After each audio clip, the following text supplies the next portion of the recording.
Ce matin, je lis un livre. Son titre, Développer votre leadership. Je lis le chapitre 8, la qualité indispensable au leadership, autrement dit au leader, bien sûr, la vision.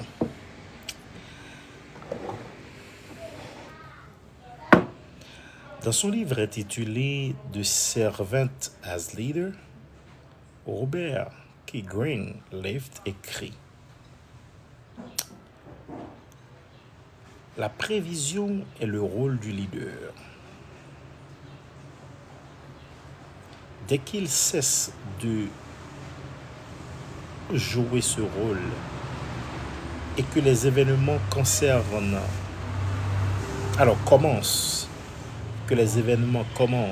à lui forcer la main, il n'est leader que de nom.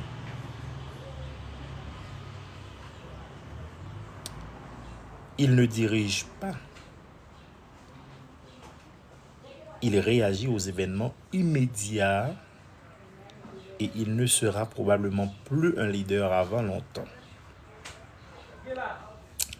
Il existe de nombreux exemples courants sur cette perte de leadership qui résulte de l'incapacité de prévoir des événements facilement prévisibles et de l'incapacité de prendre des mesures fondées sur cette prévision alors que le leader est libre d'agir. J'ai observé au cours des 20 dernières années que tous les leaders efficaces ont une vision de ce qu'ils voient, de ce qu'ils doivent accomplir. J'ai observé. Ils ont une vision de ce qu'ils doivent accomplir. Cette vision devient l'énergie derrière chaque effort et la force qui fait triompher des obstacles. Merci, Plug.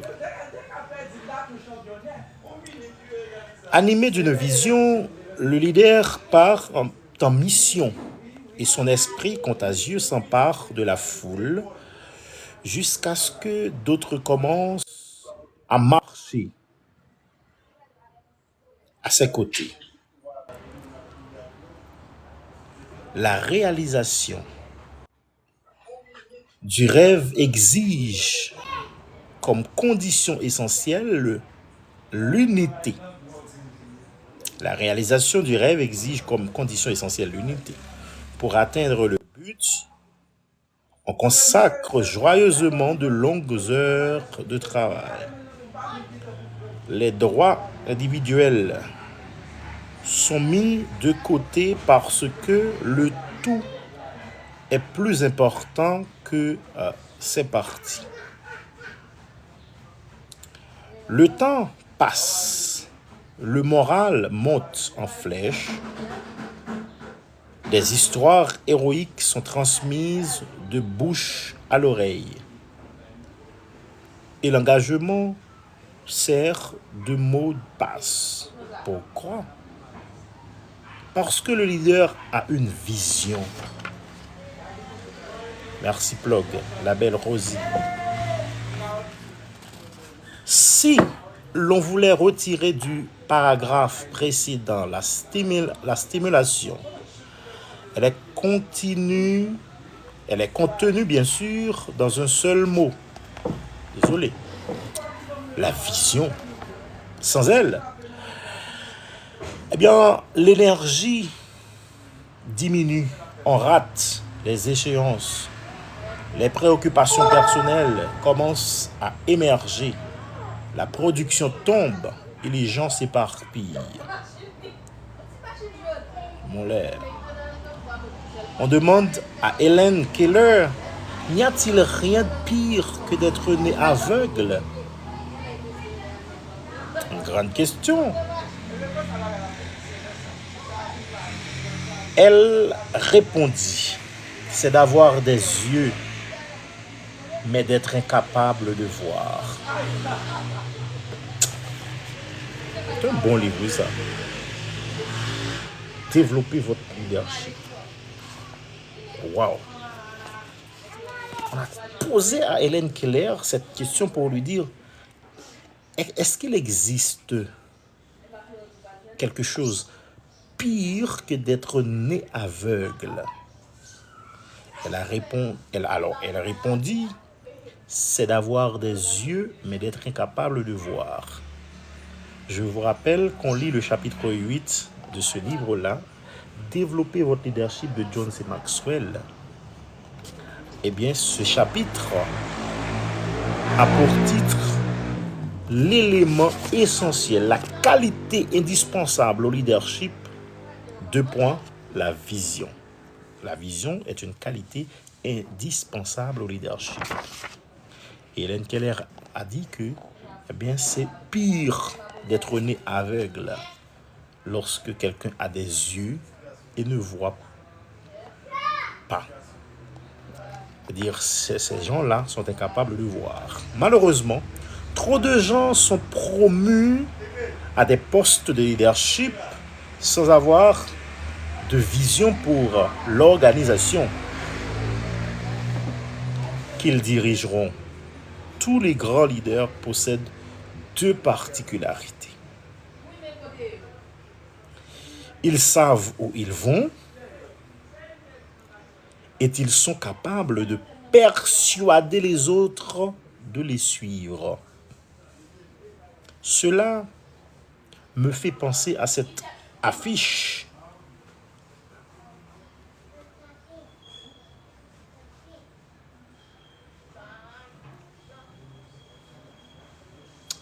vue dans un bureau d'optométriste.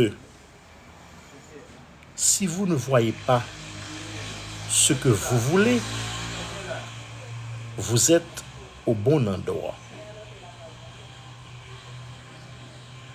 Ce chapitre va traiter de la vision du leader et de sa capacité à unifier son personnel grâce à sa vision. Écoutez, le mot vision a peut-être été un peu trop galvaudé ces dernières années. Le premier but d'un atelier sur le management est de formuler votre objectif pour l'organisation. On vous le reprochera si vous êtes incapable de réciter par cœur l'objectif de votre organisation et de produire une carte sur laquelle est imprimée la formulation de votre objectif. Pourquoi toute cette pression pour développer un objectif au niveau de votre organisation? Pourquoi? Pour deux raisons. D'abord, la vision devient le cri de ralliement distinct de l'organisation.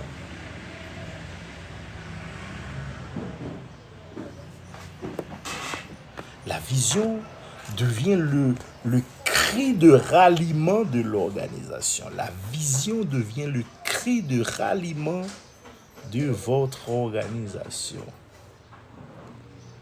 La vision devient le cri de ralliement de votre organisation.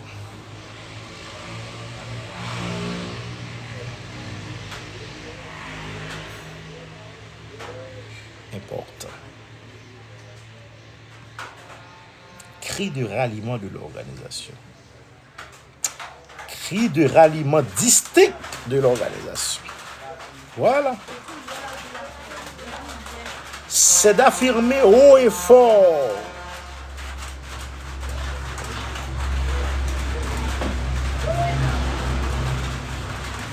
haut et fort.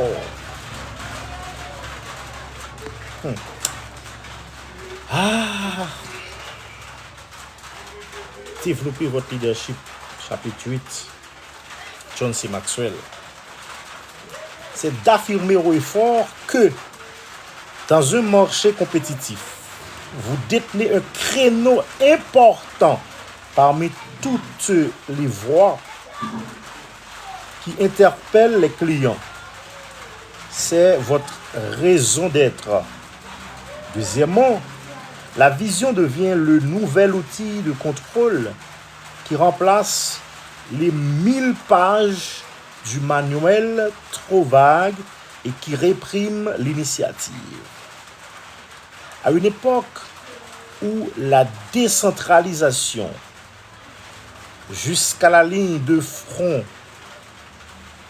est obligatoire pour sa survie, la vision est la clé qui permet à tout le monde de se concentrer sur l'objectif. Grand titre, la formulation de sa vision. La formulation de sa vision. L'objectif de votre vision est votre être en devenir. Waouh! Une grande photo de votre avenir. Une grande photo de votre devenir. L'objectif de votre vision. L'objectif de votre vision est votre être en devenir. C'est une phrase à reprendre 1000 fois. L'objectif de votre vision est votre être en devenir. Votre vision concerne donc vos capacités. Je me suis souvent demandé, est-ce que la vision qui crée, est-ce la vision qui crée le leader ou le leader qui crée la vision? C'est une question. Waouh! Crucial, comme j'aime ce mot.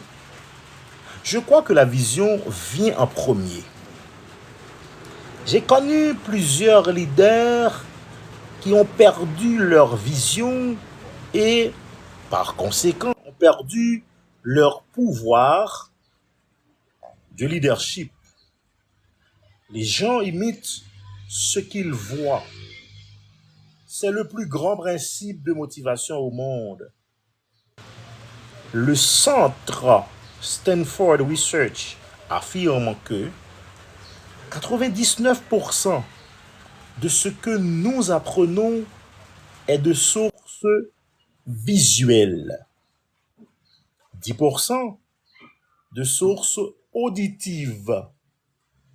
89% visuelle, 10% auditive et 1% de l'ensemble des autres sens. En d'autres termes, les gens dépendent de la stimulation visuelle pour évoluer. Mettez ensemble une vision et un leader qui consent à implanter ce rêve et voilà un mouvement qui naît. Les gens ne suivent pas un rêve en lui-même. Ils suivent le leader qui a ce rêve et la capacité de le communiquer efficacement. Par conséquent, la vision au début fait le leader, mais pour que cette vision puisse croître et être adoptée, le leader doit en accepter la responsabilité. Waouh, waouh, waouh. Maintenant, les 4 niveaux de vision chez les gens.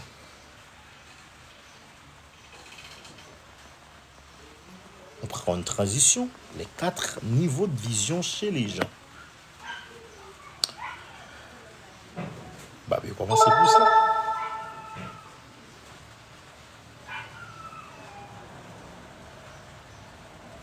Ah. 1. Certains ne la voient jamais. La belle Rosie, bonjour. Ce sont des voyageurs.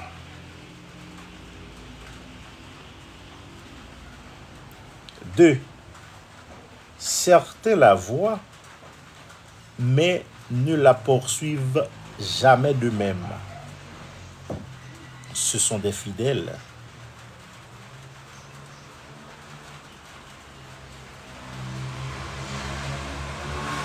Trois. Certains la voient et la poursuivent. Ce sont des bâtisseurs. 4. Certains la voient, la poursuivent et aident d'autres personnes à la voir. Ce sont des leaders.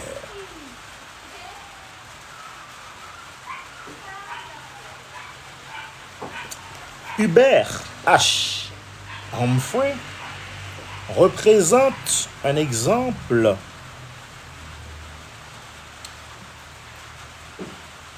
de ce que vous voyez est ce que vous pouvez devenir.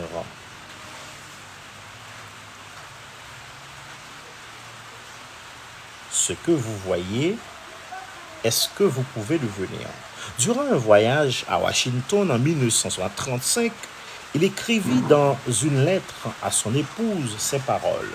« Chérie, je peux voir déjà si nous nous appliquons tous les deux à orienter nos esprits vers de plus grandes choses. Comment? Nous pourrons un jour vivre ici à Washington et faire partie peut-être du gouvernement, du monde politique ou de l'administration. Oh non, tu piques. J'espère que vos rêves se réaliseront. Je vais essayer de toute façon. Vous voyez ce que vous êtes disposé à voir. Cette affirmation traite de la perception. Konrad Adenauer avait raison quand il disait « Nous vivons tous sous le même ciel. Mais nous ne voyons pas tous la même ligne d'horizon. »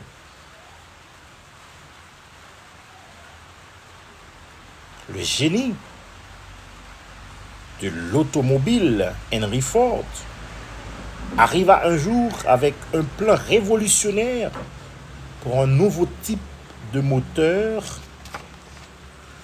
que nous connaissons aujourd'hui sous le nom de V8. Henry Ford avait hâte de matérialiser sa nouvelle idée géniale. Il demanda à ses dessinateurs de faire les plans qu'il présenta à ses ingénieurs. Au fur et à mesure que les ingénieurs étudiaient les plans, chacun d'eux en vint à la même conclusion. Leur patron visionnaire ne connaissait pas grand-chose sur les principes de base de l'ingénierie. On devait lui annoncer la nouvelle avec ménagement. Son rêve était impossible. Henry Ford dit « Réalisez-le de toute façon. » Ils répondirent « Mais c'est impossible. » Commencez, commanda Henry Ford, et travaillez-y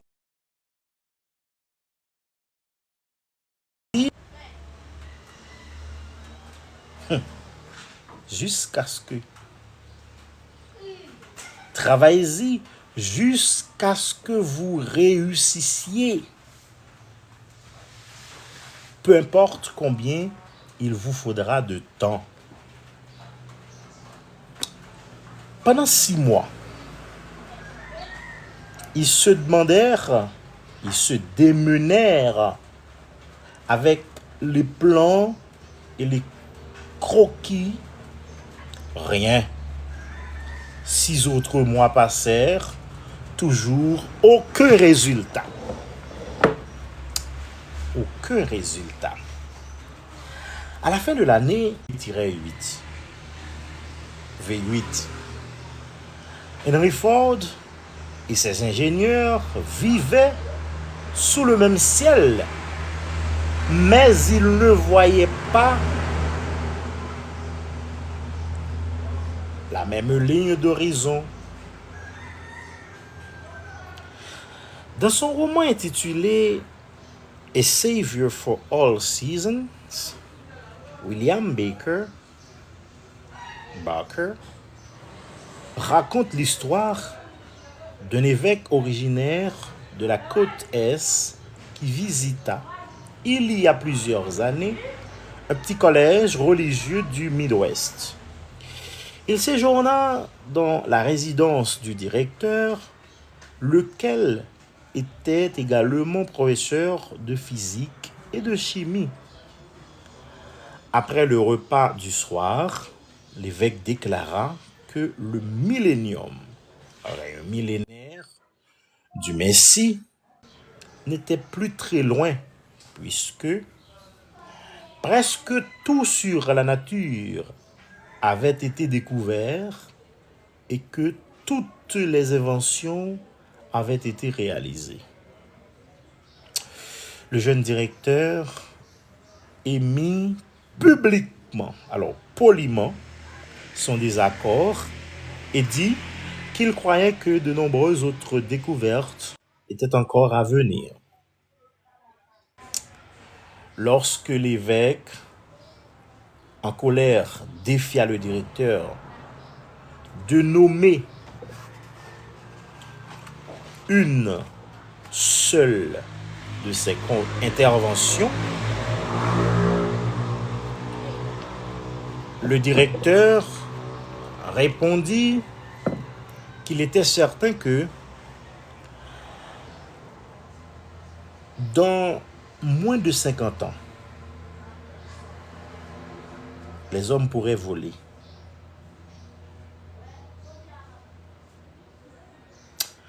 Il y a cette phrase mise aux côtés du livre.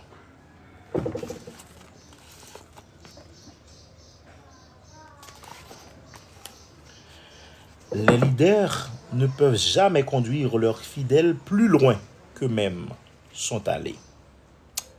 Tel leader, tel fidèle. Absurdité que tout cela proféra l'évêque outragé. Seuls les anges ont été créés pour voler.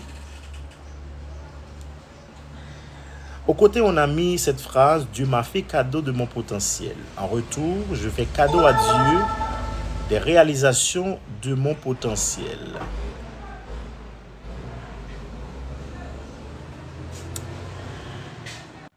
L'évêque s'appelait Wright et il avait 2 fils, Orville et Wilbur.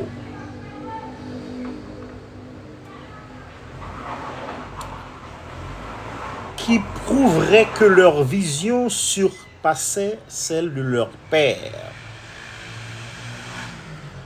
Le père et ses fils vivaient sous le même ciel, mais ils ne voyaient pas la même ligne d'horizon. C'est pourquoi là, on a mis au côté gauche du livre cette phrase en gras: tous les grands leaders possèdent 2 choses. Premièrement, ils savent où ils vont. Et deuxièmement, ils sont capables de persuader les autres de les suivre. Comment est-ce possible? Pourquoi deux personnes qui sont au même endroit, en même temps, voient des choses tout à fait différentes? C'est simple. Nous voyons ce que nous sommes disposés à voir. Pas ce qui existe. Nous voyons ce que nous sommes disposés à voir.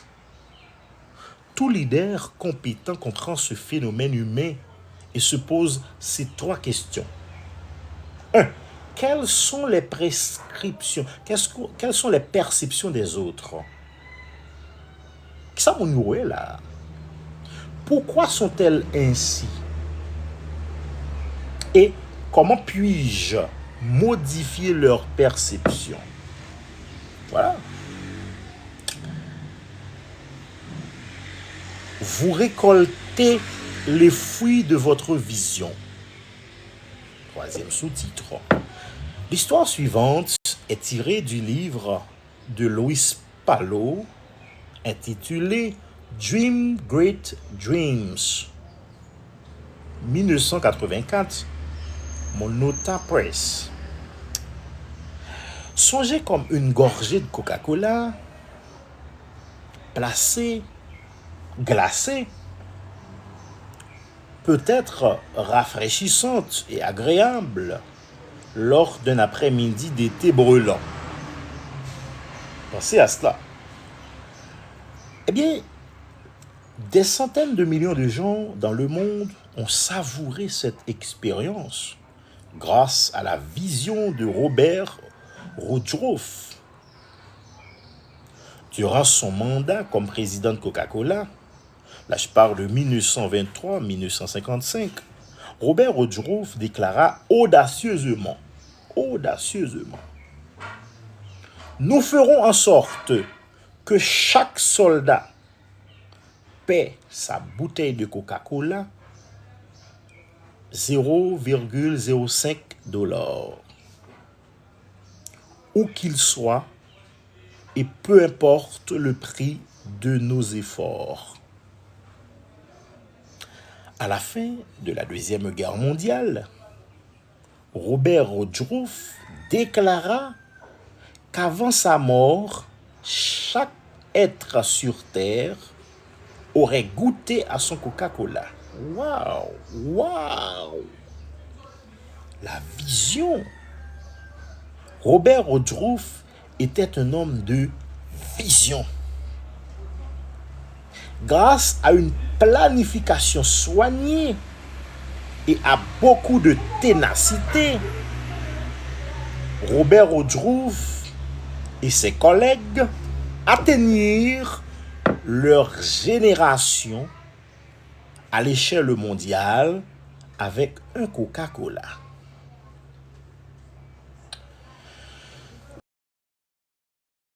Du premier Disney World, on invita la veuve de Walt Disney à prononcer un discours.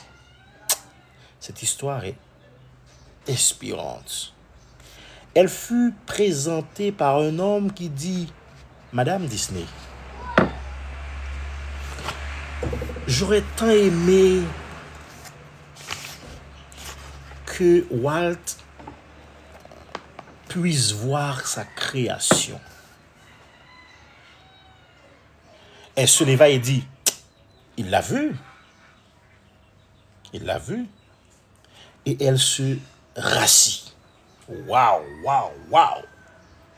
Walt Disney le savait.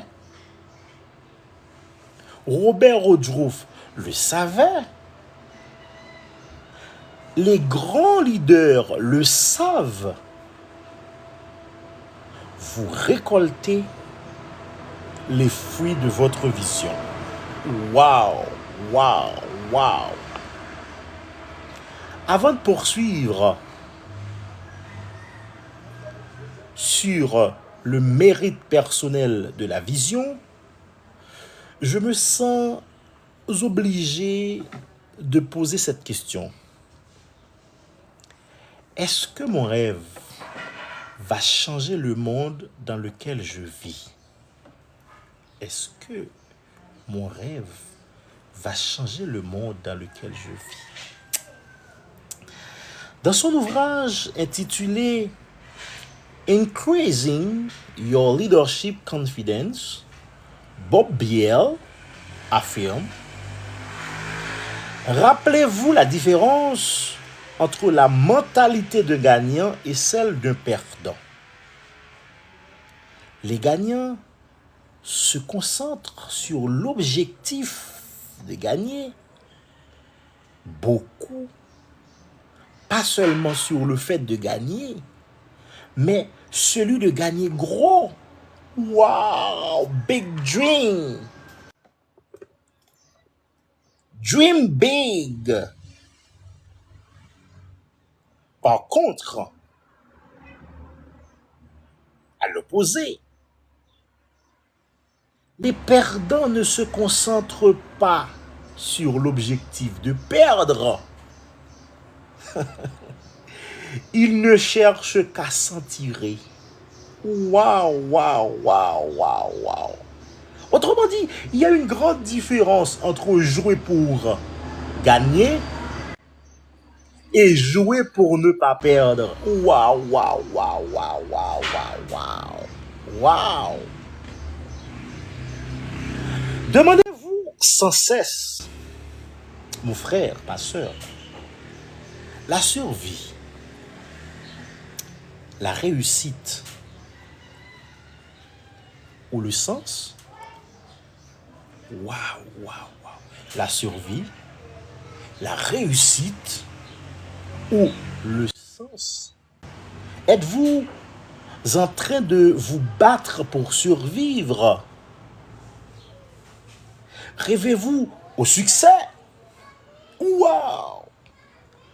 Ou allez-vous vraiment apporter des changements significatifs?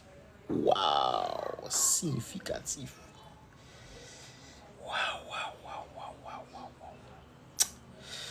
Moshe Rosen enseigne un exercice mental à l'aide d'une phrase qui se révèle être un outil efficace pour rêver. Le voici dans sa simplicité. Si je devais,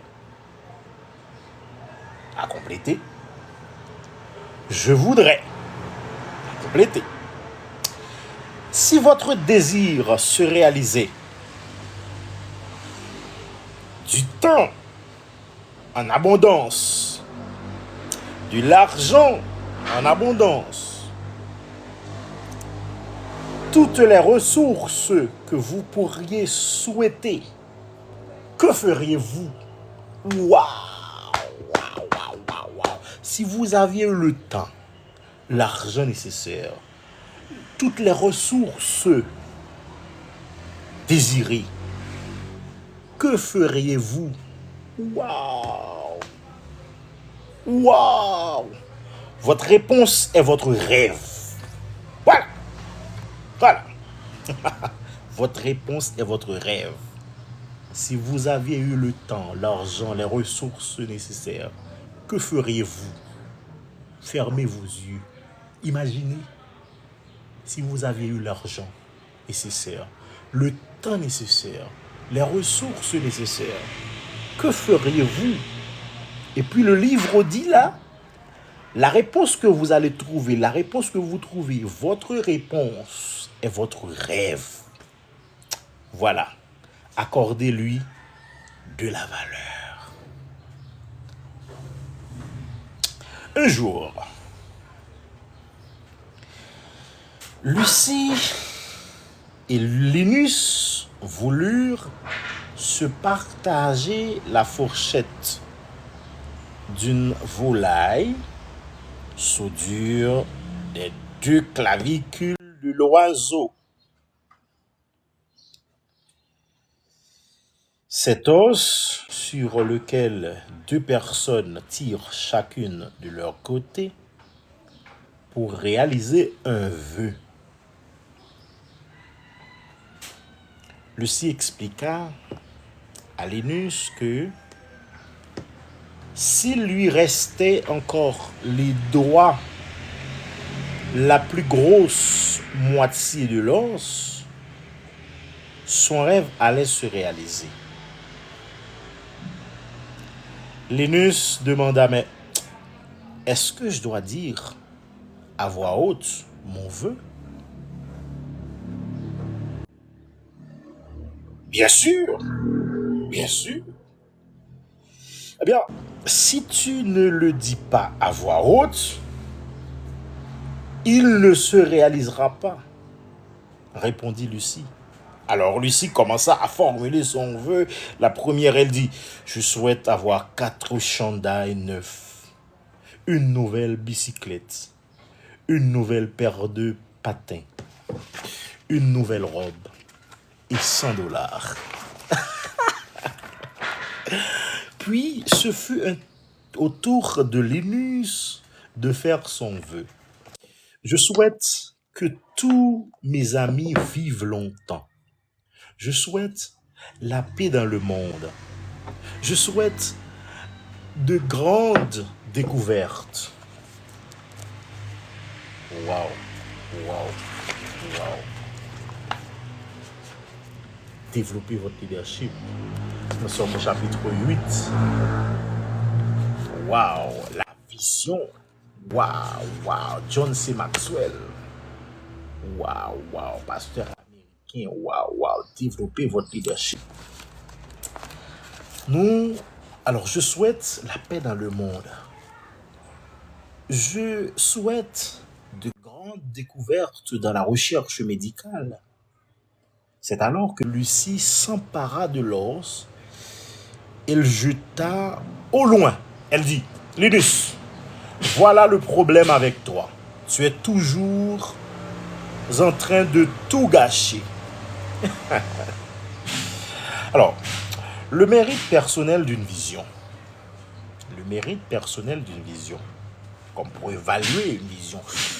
Voilà. Mon ami Rick Warren dit, si vous voulez connaître la température de votre organisation, mettez un thermomètre dans la bouche de votre leader. Oh! Waouh! Waouh! Waouh! Mettez un thermomètre. Un thermomètre. Thermos. Métros. Dans la bouche de votre leader. Les leaders ne peuvent jamais conduire leurs fidèles plus loin qu'eux-mêmes ne sont allés. Waouh! Waouh! Waouh! Waouh! Waouh! Waouh! Waouh! Waouh! Waouh! Waouh! Waouh! Waouh! Par conséquent, l'objectif d'une vision doit être axé sur le leader, tel fidèle.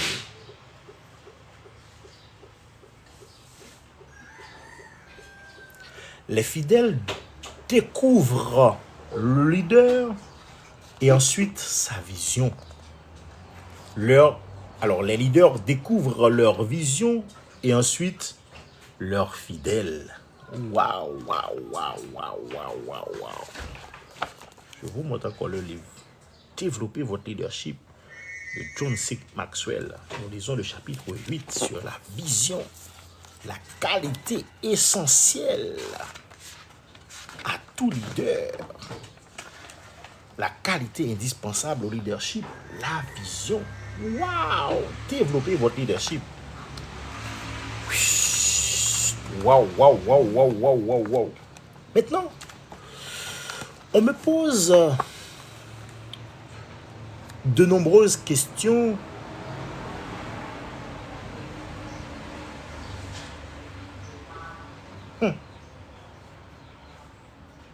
quand je donne mes conférences sur le leadership à travers le pays. La question qui revient le plus souvent chez ceux qui occupent des postes de direction est: comment faire pour acquérir une vision pour mon organisation? Voilà une question là. Comment faire pour acquérir une vision pour mon organisation? Waouh! La réponse, la question est cruciale. Avant de pouvoir y répondre, le leader n'aura d'autorité que de nom. Bien que je ne puisse pas vous fournir de vision, je peux partager avec vous le processus pour en créer une en vous que vous partagerez avec votre entourage. Regardez en vous, qu'éprouvez-vous? Qu'éprouvez-vous? Theodore S. Bush disait: l'essentiel même du leadership signifie que vous avez une vision.